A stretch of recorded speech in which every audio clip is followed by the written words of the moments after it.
And it's Saturday. Welcome back. I'm so glad you stopped by on the weekend. Thanks for doing that. We've got a great listener question today. There's nothing going on in the chart that we haven't talked about during the week. The moon is solidly and happily in Cancer, so hopefully you'll get some inspiration from that. But we have a great listener question about a more technical aspect of the chart that we really I want to give more time to, so that's why we're doing it here on the weekend.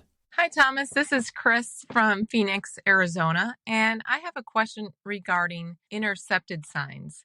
I just had the Stephen Forrest reading done through your website, and I absolutely love it. But when I look at the Placidus birth chart, I notice that my Virgo sign and as well as my Pisces are kind of swallowed up, and I've heard that's called an intercepted sign, I believe. So I'm wondering if you could speak to that. Chris, you are awesome. Thank you for that great question, and I hope that you are heading to Sedona this morning while you're listening to this. I know if I were there in the land of enchantment, that's where I'd want to be. So what we're talking about here is house systems, and I'm going to be covering this in the course in depth. I'm designing a fun astrology 101 course. We're going to do it fun astrology style, and definitely we will talk about the house systems. So some of that I'll defer there simply because it'll probably be about 30 or 45 minutes long just to set up how we got to these different slices of the pie. And that's exactly what we're talking about. So think about the astrological wheel as a piece of pie, and we're going to cut it into 12 pieces. Well, how do we cut the pieces of the pie? Or really what we're saying is, how do we take the infinite three-dimensional, multi-dimensional sky and reduce it down to the equivalent of a doily? And when you realize that that's just not possible, then you understand something has to give. So these house systems are man's best effort to take the sky and put it on some kind of two-dimensional symmetric graph that we can grasp. And as I love to say, remember, it's not the universe that put these lines on these charts. It's us. It's humans. And I was having a conversation about something else with a friend the other day, and I asked him, I said, rhetorically, have you ever seen a government agency that operated efficiently? And this guy's a former CFO of a multi-billion-dollar company, and he said, no. Well, have you ever seen a human do something completely flawlessly? No. So we have to build in the elasticity of being human on these things, on these lines in the chart. So how did we get here? Well, the chart started, and again, I'll go into more detail on this, but let's say roughly 5 to 700 BC. The first charts were square. The round chart came in, from what I've read and understand. I wasn't there, even though some might accuse me of that at this point. No, I wasn't there when the circle chart began somewhere in 100, maybe BC or thereabouts. But eventually it morphed into the circle that we see today.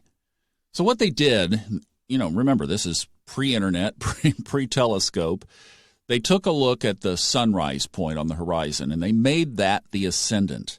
So the astrological chart is designed to start over there around the 9 o'clock position, and I say that broadly. It starts with the ascendant, if you will. That's the sunrise, and then it follows the sun all the way around clockwise for 24 hours. So the midpoint up at the top of the chart is the sun at its highest point in the sky during the day of your birth or the day you're looking at. We come on around to around the broadly 3 o'clock position. There's sunset. We come down to the bottom of the chart, the darkest part of the night, the imum column or the nadir, and then we come back around to the ascendant. Well, the ancients did a pretty good job for what they started with because they put the ascendant as a plot on the chart, and then they made it the first house, the entire first house, and whatever sign that ascendant was in, like the chart I'm looking at for today right now has the ascendant in Cancer and at 26 degrees. So they made that the whole first house. Cancer with the ascendant at 26 degrees out of 30 possible degrees, and they made the whole enchilada the first house. Okay? Does that make sense? I mean, look, that's all you've got, right? Why not throw it down and start from there? Well, it's an imperfect system because it's a three-dimensional sky. So ever since, people have been trying to, quote-unquote, fix it. Well, at least up until the Middle Ages they did, and that's how we got the variations. Now there are about 24 or 26, 27 recognized house systems in astrology. It's mind-boggling, and they are different ways at trying to wrap the sky onto a doily. Well, the one that Chris is talking about is the Placidus system, and it came about in the Middle Ages. And again, without going into too much detail, let's just say that it's about 600 years old now.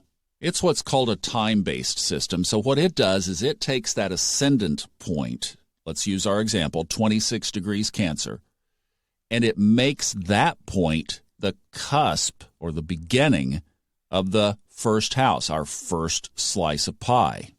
Then it takes the midpoint and makes it the cusp of the 10th house. And then basically it wraps the rest of the houses around those two fixed points. And the way that the time and math of the system work is basically the closer you are to the equator, the more equal your houses are going to be. The farther away you are from the equator, the more variance you're going to have in the size and shape and placement of the houses.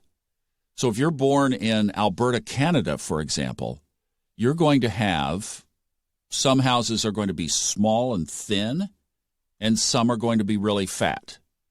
Inside those fatter houses, you can have more than one sign. Now that's the brilliance and the complexity of the Placidus system. I mean, think about it. Let's go back to whole sign for a second. All the pieces of pie are equal. We take 360, we divide it by 12, that's 30. Every piece of pie gets 30 degrees. It's very symmetric. So when you look at a whole sign chart, you are looking at, if you're looking at a square aspect, for example, you're looking at a right-angled degree there. You're looking at a square of 2 points on that circle. Not so much true in Placidus. Well, you are, but it's harder to see because the lines are different. Again, lines that we humans put in place. Now, the houses, the house systems, they are about as charged as political parties. I'm telling you, people get married to their house system and they want that to be the right way. And Steve Forrest, for whom I have graciously narrated 4 audiobooks, the Elements series, is very much from that perspective. He uses the Placidus system only. So back when he was doing in-person live courses, if you came to one of his courses, there's a set of rules, and one of those rules is you are on Placidus, period, during this course. His point is pick one and learn it and use it and marry to it. What I've observed in my own study of astrology is when I first came across the whole sign system advocated by, to me, where I found it was through Chris Brennan, who is the host of the brilliant The Astrology podcast. And by the way, I am a supporter of that. I'm a Patreon of his at his highest level. Why? Because I believe in what he's doing. He embraced the roots of astrology during his study time at Kepler College and has done, I think, an amazing job of the intricate details that Chris is suited for to really dive deep and appreciate and elevate the roots of this craft. And as part of that, he exclusively uses the whole sign system, the very first one. So I learned under Placidus, as most people do, because that's the modern system. If you call up a chart online, it's likely going to be a Placidus chart. That's how I learned, and it read my chart brilliantly. And then I looked at whole sign, and I saw some differences, but then I started doing readings. And as I started doing readings, I started integrating the two and dancing between the two and explaining to people I had found a richness in both. And then it just made sense to me. Wait a minute, we're the ones who put the lines. So let the universe be bigger and more infinite than a system designed by humans. Why not dance around? And when I started doing that, it unlocked a richness of interpretation that could not have been found if you were locked into one system. Does that make sense? So intercepted signs are simply those in a time-based system, Placidus being one of those, that engulfs, if you will, one or more signs. You could have a really big spread. If you were born way up by the Arctic Circle, your chart would be very interesting, and the chances of you having intercepted signs would be very high. Now, the question is, how do we interpret them? Well, you just interpret them where they land. So basically, let's say you have a third house intercepted Virgo. Well, that's a Virgo ruled by Mercury as the ruler of the third house, but you're going to have Leo on the cusp, Virgo in the middle, and then it may even change over to Libra. It will, actually, because Virgo's intercepted. Then Libra will be on the cusp of the fourth house. So the synthesis is the same. In other words, that's a third house Virgo ruled by Mercury. It just doesn't have a cusp. Now, this is where I would jump over and look at where is that Virgo in whole sign. So let's say it's in the fourth house. Well, then you have another flavor of interpretation. So then you start to ask up questions related to Virgo pertaining to home and family, fourth house, whole sign, or Virgo related to communication, learning, education, siblings, neighbors, etc., third house. Mercury questions for the Placidus interpretation, Cancer, moon, lunar questions for the fourth house interpretation. Does that make sense? And then you start to look, and what the other thing that I do is I say, okay, is there any way that this Virgo would fit into the second house? And generally in this example I'm giving, no, it probably wouldn't. It would be more likely to be moved over. But if it is, then I would look there as well. So now we've transcended the human lines, and we're looking at this Virgo from the perspective of how the universe designed this Virgo. And it may very well be like we talked last week or the week before about 29 degrees, if you heard that podcast. And I answered the question about what do you do with a planet that's at 29 degrees of a sign? And basically you can dance between the two. Well, here you can dance between all three and see how it applies in your life. Now, Chris also mentioned that she had a stellium in her intercepted sign. We're going to talk about stelliums tomorrow, so I'll defer that to tomorrow's podcast. And then she mentioned something very important, that she said that in her intercepted sign, with the stellium, she had planets that were at an angle, a 90-degree angle, to the nodes of the moon.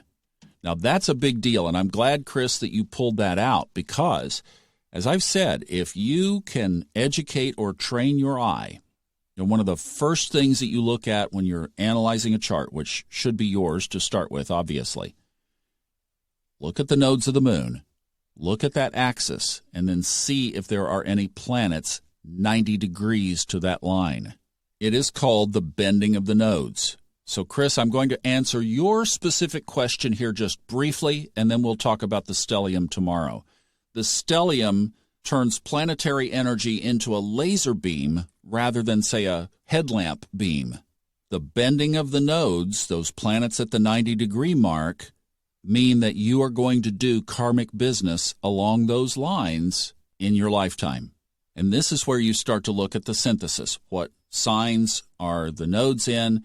What planet or planets are at that bending of the nodes? Then it also matters directionally where the planet is placed. There's a lot that goes into the synthesis of that, and you could really park on that and do a whole reading just on that element right there, the stellium and the nodes. That is super concentrated karmic energy is the short, quick answer to that. Chris, thank you. Really appreciate it and hope you enjoyed this. Sure, thank you for stopping by. We'll talk about stelliums tomorrow.